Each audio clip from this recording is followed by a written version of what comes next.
С 12 июня свои двери для юных айтишников открыла летняя школа IT-Куба.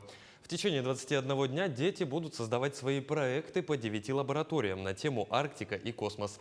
В дальнейшем проектные работы, выполненные учащимися в летней профориентационной школе, дорабатываются с руководителями лабораторий и творческих мастерских для того, чтобы отправить на участие на всероссийских и международных юношеских научных чтениях, а также на выставках и мероприятиях различного статуса.